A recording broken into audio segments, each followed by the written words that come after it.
of the matter in the entire universe. That's a pretty significant amount of energy in a minuscule amount of space. So that just gives you a feel. If you imagine all of the space that exists and the amount of energy in that, it's really quite profound. So Max Planck was the father of quantum physics, and 100 years ago, close, not quite 100 years, but it's getting there, he discovered the phenomenally small scale of the quantum world. And after a lifetime of devoted research and profound discoveries, he came to the conclusion that there is no matter as such. He says all matter originates and exists only by virtue of the force which brings the particle of an atom to vibration and holds this most minute solar system of the atom together. We must assume behind this force the existence of a conscious and intelligent mind. This mind is the matrix of all matter. So looking on that very small scale, if you look deeply inside of an atom at what little matter is considered to exist in an atom, you find that even that matter is purely vibration. There is no matter as such. So this energy that is contained in space is information. Its information is stored in space. And matter is simply an expression of the information in that space, and it's communicated through frequency. So, for example, you can look at and recognize different kinds of atoms in the periodic table by their frequency. That's how we can recognize them. And they say, oh, well, this planet is made of, in the distant space, is made of these minerals and those minerals, and we can recognize that. They identify that by frequency. So it's very clear that each expression of matter is an expression of a very unique frequency. So the shorter the wavelength, the higher the frequency, and the longer the wavelength, the lower the frequency. So higher frequencies have more information. Remember that, because we're coming to that when it comes to healing diets and essential oils and medicinal herbs are very, very high frequency. They actually have more information. So this is representative of a plant looking at the electromagnetic field of another plant. What they might see, they can actually see through the cryptochromes the gravitational field and the electromagnetic field.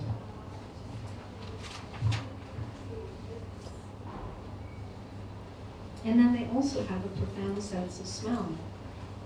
So smell, just like sight, is a frequency. Every scent has its own unique signature frequency.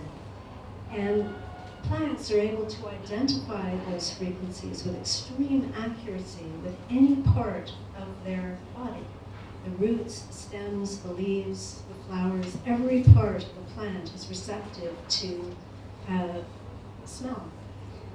And they, of course, respond with chemistry. So methylene is a gas that is, ethylene is a gas that is produced by plants when they begin to ripen. So you can take a plant and that's ripe and put it in a bowl of unripe fruit, and it will very quickly make the rest of the fruit go ripe. We know that. So, but that's only just one example. A lot of the research into plant senses, how it recently has been done primarily for agricultural purposes. It's not because they're interested in the welfare of plants. It's more about how can we make the most productive farming and this kind of thing. So there's a whole realm of research that can still be done that will help to open up that world. But another thing that plants do is they communicate seasonal cues, so that when one plant, the foliage begins to color for the winter, all of the other plants will begin to respond. They pick up on the scent signals and they'll all start, it's like a cascade of color in the countryside. And that happens through plant communication, through smell. So what we know about the chemistry that plants produce is that they have an effect on our bodies on physical, emotional, and mental levels. On a physical level, essential oils, for example, can affect every body system. You can really target specific under or overactive systems. You can support the nervous system, the digestive system, lymphatic, circulatory. Every part of the body, there are essential oils that can help to activate it and achieve balance. A lot of them are adaptogens, which means whether the system is over or underactive, the essential oil will create harmony and balance, which is very special. But they also have a profound effect on an emotional level. There's so many essential oils that are more effective than most effective antidepressants that are made by pharmaceutical companies, and lots of research to support that. So it's very evidence-based. But they also have a remarkable ability for trauma release, which is a very important aspect because trauma release happens on a DNA level. When a cell retains the memory of trauma and relives it repeatedly, it's a cellular memory issue that is locked into the DNA. Essential oils have been found to actually release the information and restore erase the wrong information and allow the correct information to be restored so that physical memory of trauma is released and it's permanent. So releasing fear and grief, aphrodisiac, there's lots of wonderful emotional responses with essential oils. And on a mental level, there's a lot as well. So here we have plants that are communicating with chemistry that affects the entire tangled hierarchy of the mind-body. Do they make these for themselves or do they make them for others? Lots of debate about this. But one thing for sure is that you can't make chemistry for something you don't understand. There has to be a process within the plants. There's a purpose within them. So you can't have the argument both ways. If they're making it for themselves, then they have physical, emotional, and mental bodies. If they're making it for other people, then they're empathetic. Either way you go, we're talking about plants that actually have this relationship, this body-mind tangled hierarchy. So this is what I was mentioning about the path of healing through essential oil chemistry in relation to DNA. These are specific molecular structures that are in essential oils that are found in many, many plants. Here we have the ones that cleanse receptor sites on the cell membrane. And these are the top 6 essential oils that do that. But there are many, many more. And then the second section is where once the receptor site is cleansed, it's actually open to new information. So you know how trauma gets locked in and the body actually can't experience happiness? This is because the receptor sites aren't open to the chemistry of happiness anymore. They just locked off. But if you can erase the negative information and allow the receptor site to be open to chemistry again, that new information can come in. So this one here, this section of essential oils have chemistry that deletes the incorrect information and helps you to then restore the correct information with monoterpenes. So these are great examples. And one thing we do know through evidence-based study of genes is that trauma is passed on through generations. So if you can actually release the cellular memory of trauma, you can release you can call it a ball and chain of historical trauma precedents within your family and allow the next generation to move on free of that, which I think is very powerful. So another aspect of plants is their capacity to hear, and this was an interesting area of plant research because a lot of the studies that were done in the 60s and 70s related to plant hearing were about playing music to plants in order to increase the THC levels in marijuana plants. And and it works. And as a result, this aspect of science was given a very bad name, and research came to a halt for a very long time. No respectable scientist would look into plant hearing. However, advances have come along, and it's been agreed that there's no question that plants hear. This video here is of a mimosa pudica that's actually responding to sound waves of music being played to it, which is quite beautiful. Some classical music, and it's doing this little thing. That's a time lapse, of course, it's quite slow. But you can actually do this with a mimosa. If it likes the music, it will dance for you very slowly. We'll do it. So sound is a mechanical wave, and what helps us to hear sound, we have these little tiny hairs in our ears that are affected by sound waves, which are mechanical waves, and that information travels as electrical impulses to the brain, and then we hear the sound that we hear. Or we should say, we decode the sound that we hear, the part that our ears are capable and our brain is capable of decoding. But the sound that we hear is a mechanical wave. It's called a mechanical wave because it's a slow wave. Whereas light travels very, very quickly, sound actually travels quite slowly. And as it travels, it alters the structure of matter, which is quite profound, and there's many experiments that show this. The Chladni plate experiments are some of the most well known. Because you put sand on a plate and then you run a frequency, a sound frequency, and the sand on the plate will actually take a new form. We show you the next slide. Here's examples. With a low frequency, the pattern that's created in the sand is quite simple, and the higher the frequency, the more complex the pattern that emerges. So when we think of the tiny amount of matter that exists, an immense amount of space that exists, and that space contains light and sound that is communicating information through frequency, matter actually takes the form of the frequency. It's not a causal thing, it is a result of a frequency. Just to go back to this slide for a sec here, you can do the same experiments with water, and they will make the same patterns. So sound is quite intimately linked to the structure of matter.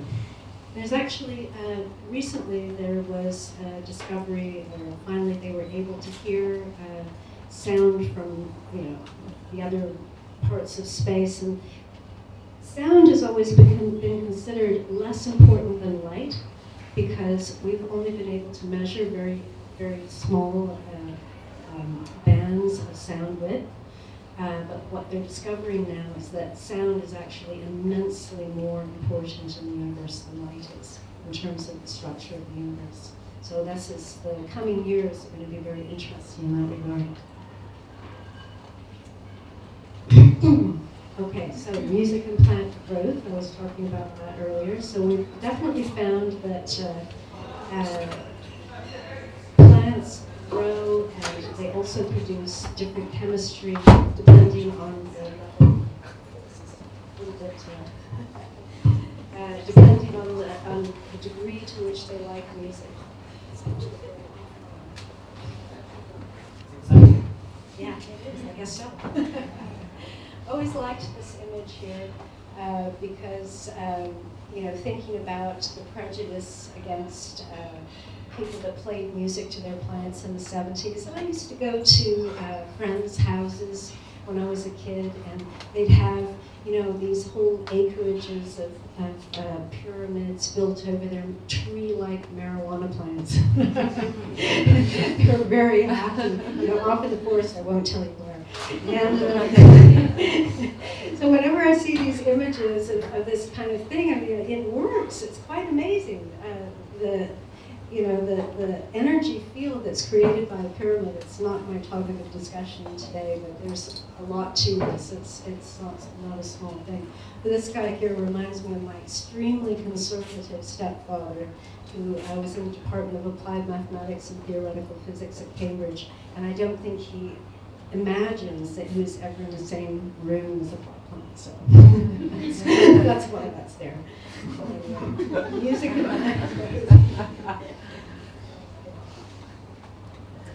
So to give you a sense of plant hearing, I love this experiment. This is one of my favorites. And it's very recent. I think it came out in 2014. Yes, July 2014. So what they did was they took a group of plants and they put a caterpillar in the plant and they carefully measured the sound and recorded the sound of the caterpillar munching the leaves of the plant. So they recorded that as digital information. Then they took 2 rooms, one of which had a group of plants that were played the sound of the caterpillars chewing.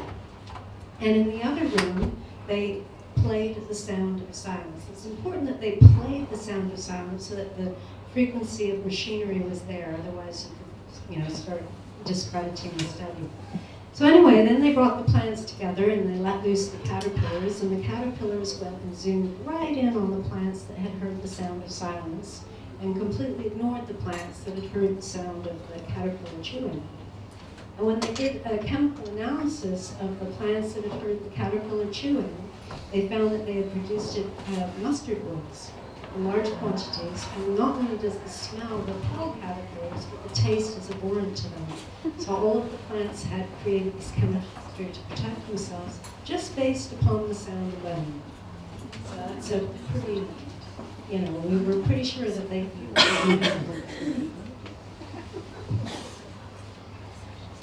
And in terms of sense of touch, plants are profoundly sensitive to touch. A tree can feel the ants crawling up its bark. A bird lands on its branch. They can feel the rain. They can feel the wind. And they respond to all of these things with chemistry. Just the tiniest amount of touch is going to alter a plant's growth pattern. It's going to affect their chemistry. So that's one of the reasons why when you eat food that has grown out in nature, it has a richer taste and it has more nutritional benefits because the chemistry is produced in the plant compared to perhaps growing in a greenhouse type setting where it's protected from the elements. You'll find that the chemistry of the plant is considerably less active. So 1/8 of what human skin is capable of feeling in our most sensitive places. So they're tremendously sensitive to touch.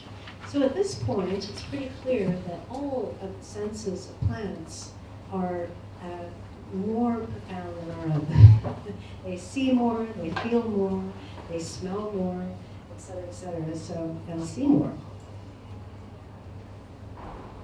And their sense of spatial awareness is also really interesting. You can watch the plant here, aware of its environment, seeking out the right, and it's also cooperative. So they'll both seek the same way, but once one has achieved its goal, the other one will find another goal, if it can. They won't compete on the same goal with each other unless they absolutely have to. So one of the things, though, about plants is that their spatial awareness extends to frequency. So they're able to avoid, for example, if their roots are growing and there's a rock in the way, they will actually grow around the rock before they even touch the rock, because they're aware of its presence on a frequency level before they actually come into contact with it. So their sense of touch is quite profound in that way. It's really a decoding of frequencies. And then plant memory. We have many experiments of plants remembering their caretakers. So plants will actually respond with chemistry when their caretaker is away and then decides to come home. The plant will actually have electrical impulses and chemistry of excitement that their caretaker is coming home. Kind of like your dog waiting at the door, full of excitement. Well, your plants do exactly the same thing. But a recent plant memory experiment has been accepted by mainstream science and confirmed that plants do have memory. And this is one where a mimosa pudica was set up in a harness, and it was dropped, I think it was 15 centimeters. And a mimosa pudica is a very sensitive plant. It's also called the sensitive plant because it will immediately droop its leaves very dramatically when it's touched, even the tiniest amount. So when the harness dropped the mimosa pudica, the leaves collapsed. And what they did is they did this for about 30 seconds. Every few seconds, they would lift and drop the plant, lift and drop the plant. And by the fourth or fifth drop, the leaves would start going up again.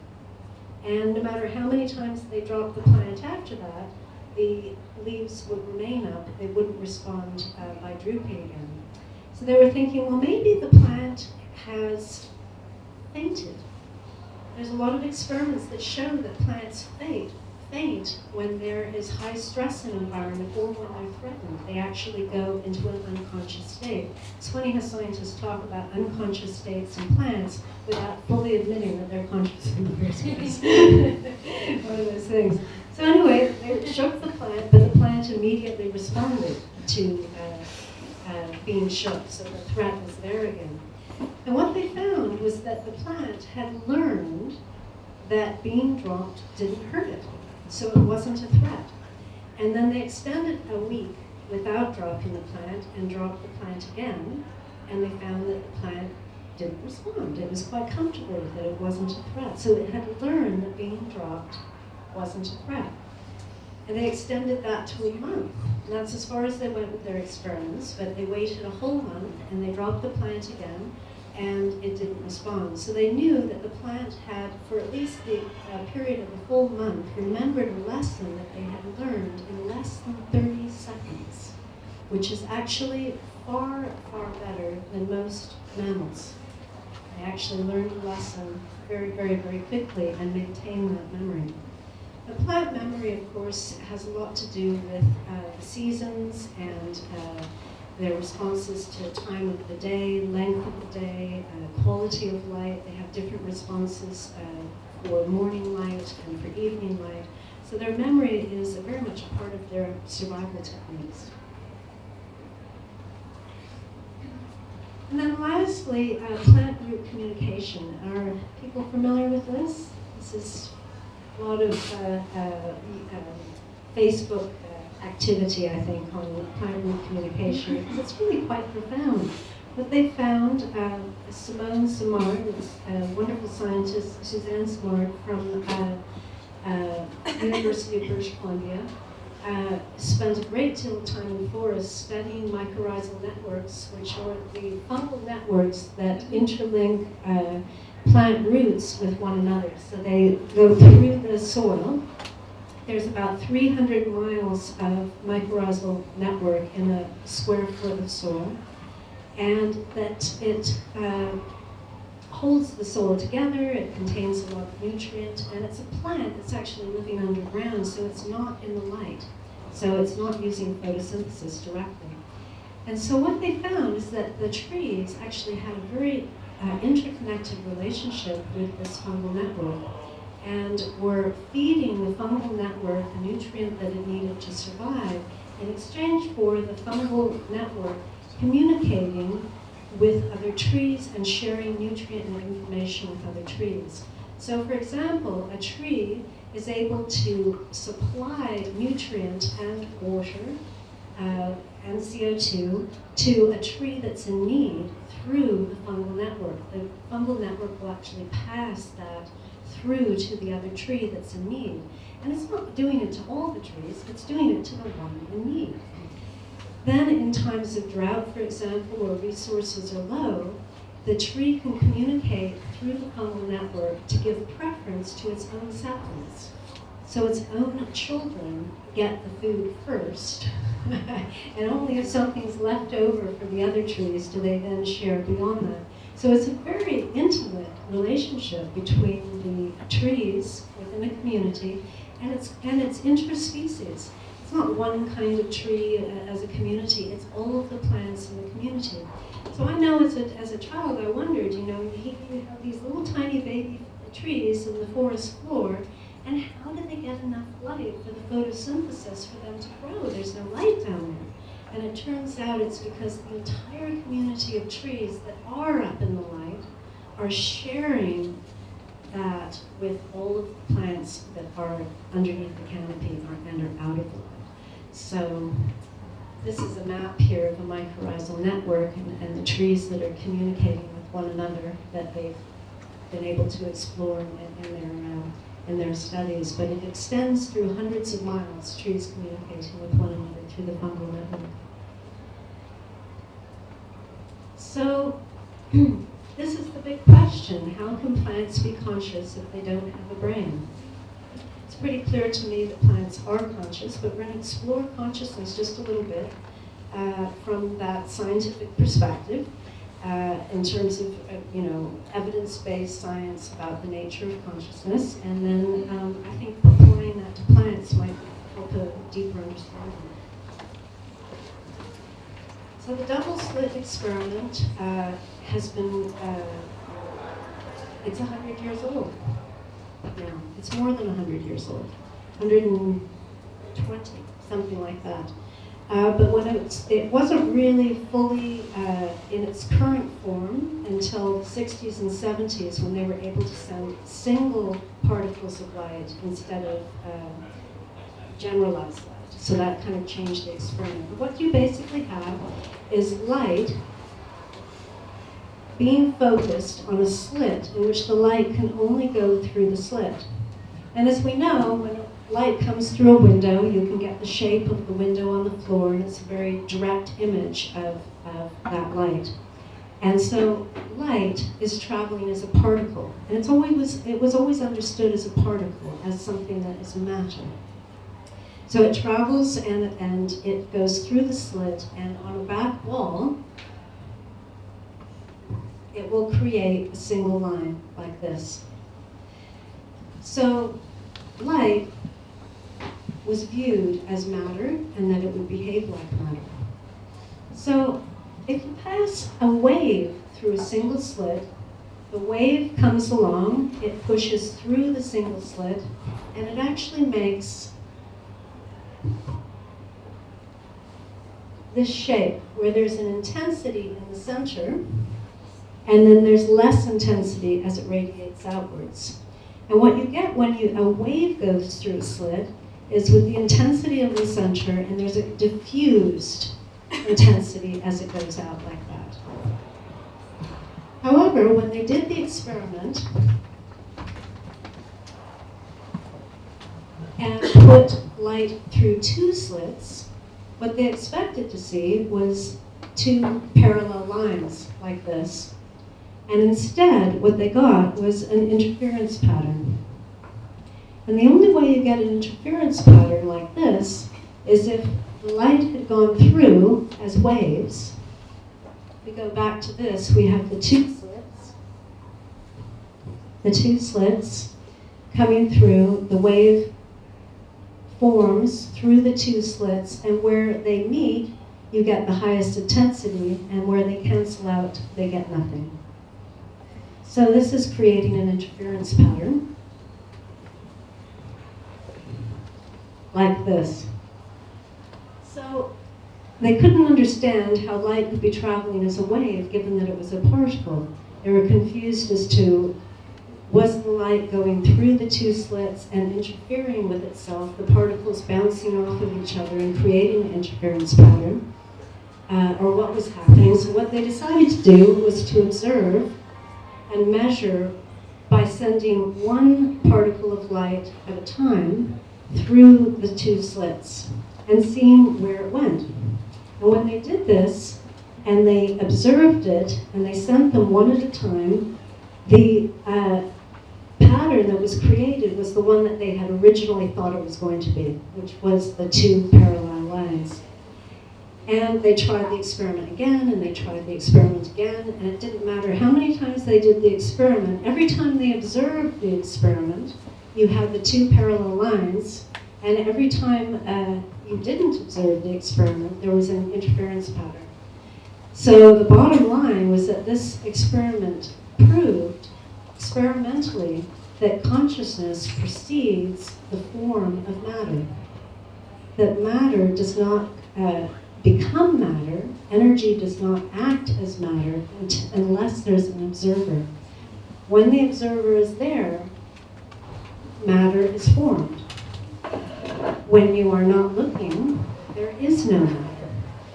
So the idea of matter, we were talking about the eyes and how they decode information. All there is frequency.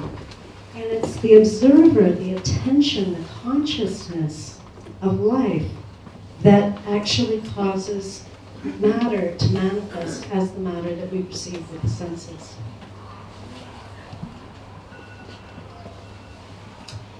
So a model of that would be consciousness preceding matter, and it's the awareness of self and other. For there to be an observed, there has to be an observer. They're separate. There's that sense of separateness. So self and other, the duality of self and other, is what creates what's called quantum collapse. I prefer to call it quantum emergence, the emergence of the world and the individual and everything that we see and experience. So through this self and other, this awareness of self and other, the physical, emotional, mental, and I call it the causal body, which is the sort of inspirational interconnectedness that we feel. It's that subtle part that isn't the senses and isn't our thoughts. So this is actually a tangled hierarchy. Whenever you have the collapse of consciousness into the material world, all of these facets come together as one thing. Just like the space is one thing, the information in space is one thing, so too is the physical, emotional, mental, and causal body. They're actually fully entangled with one another. They're not separate. The mind-body is actually one thing. So, preceded by consciousness. The consciousness is what creates the form of the matter through light and sound. And to give a sense of quantum emergence, it is actually a fractal pattern. Consciousness precedes matter, but the quality of consciousness is what initiates the form of matter. And it's emerging continuously. And as we change, and we come into contact with other things, that process is constantly shifting and changing in a fractal progression. So it's an emergent process. And what's more, what we know is that matter and space are in a constant information feedback loop. So matter informs space, and space informs matter. That information feedback loop, it's like the universe learning about itself. Everything that we experience, down to the minutest detail, is fed back to the whole, continuously. And that whole is shared by all of us. So all of our experiences are contained within the whole. We can have an individual point of consciousness and an individual awareness, but if we can access the whole, that sense of unity, it's like the reverse process of the self and other. The closer you get to the self and other being one, the more access you have to the whole of the information, which really ties into mysticism again, and the spiritual paths that we hear about. They say the same thing. So science is essentially catching up to that same perspective.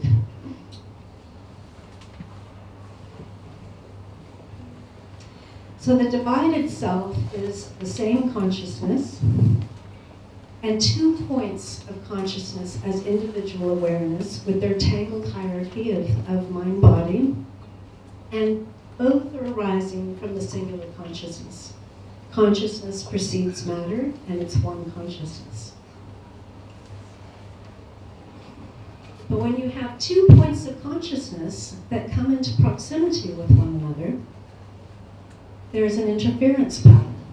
The frequency of one interacts with the frequency of the other, and there's new emergent behaviors. The shared frequencies actually create a new third reality, and that's called an emergent behavior. So I'm going to skip to this right here. How this works on a sort of fundamental material level is that energy, the next step is energy becomes coherent, creating leptons and quarks. They cooperate, they entrain with one another, and when they entrain with one another, they become coherent and they have new emergent properties. And the new emergent property that they have is protons, neutrons, and electrons. When those begin to oscillate together and their frequencies come into harmony with one another, they entrain with one another, they become coherent, and create atoms. When atoms come together and they become coherent with one another and they oscillate together, they create molecules. And so on it goes through the different levels, all the way up to the physical body and then the planet as a whole. It's actually a cooperative system, quite the opposite of Darwin's idea of survival of the fittest and that kind of thing. No human being would exist without cooperation on every single one of those scales, all the way down to the smallest, most minuscule level of our matter and energy, our physical source. And the same is true and seen between individuals getting into a relationship, becoming a couple, and the couple actually takes on a frequency, a life of its own, and it has its own emergent properties. Every relationship is unique in that way. It has its own qualities, its own emergent properties. And the same is true with groups of friends, extend that into the community, extend that into cities. Every city in the world is completely unique. Each one is the accumulation of the frequencies of all of the people and all of the plants and all of everything that's going on there, and nations too. So this aspect of fractal progression and emergent behaviors is where healing medicine comes in. Because when we're working with plant medicine, it's actually a cooperative relationship between our frequency and the frequencies of the natural world. It's working with them cooperatively to create harmonious fractal progressions that support health and healing. Plants are conscious beings. They have a tangled hierarchy of mind and body just as we do. They create chemistry that is uniquely connected to our own and has been through the evolution of human beings within the field of plant consciousness since the beginning, whenever that was. We don't know. But this quality of emergent behaviors is something that you can use very consciously in the plant world, because plant foods, herbal medicines, essential oils, flower essences, each offer their own ability to shift our fractal progression. If you look at Ayurvedic medicine, for example, you have the sattvic, rajasic, and tamasic foods and ways of life. A sattvic way of life supports evolution of consciousness. It's the artists, it's the inspired philosophers, it's the mystics and yogis, it's the people that have inspiration. We look through history. Einstein was vegetarian. Tesla was vegetarian. Leonardo da Vinci was vegetarian. These are people that live sattvic lifestyles. And that opened their capacity, their awareness for new information. It's been shown in studies that, I'm getting there, I'm running out of time, that eating fresh fruits and vegetables actually activates the right hemisphere of the brain, making us more open to new information and more open to the meaning of information, the relationships between things. So working with plants and plant medicine is a way to provide the foundation for that evolution of consciousness.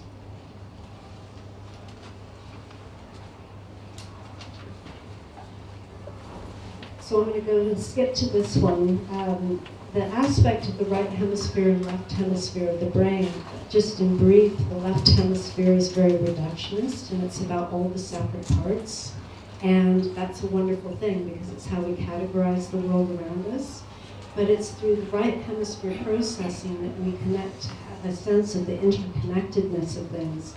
And that's where we can derive meaning from life experience. That's our opportunity to evolve in consciousness. And these are the main high frequency sattvic approaches that are in Ayurvedic medicine and now very much part of research and experimental evidence to support that with measuring the frequencies of these foods and plant medicines.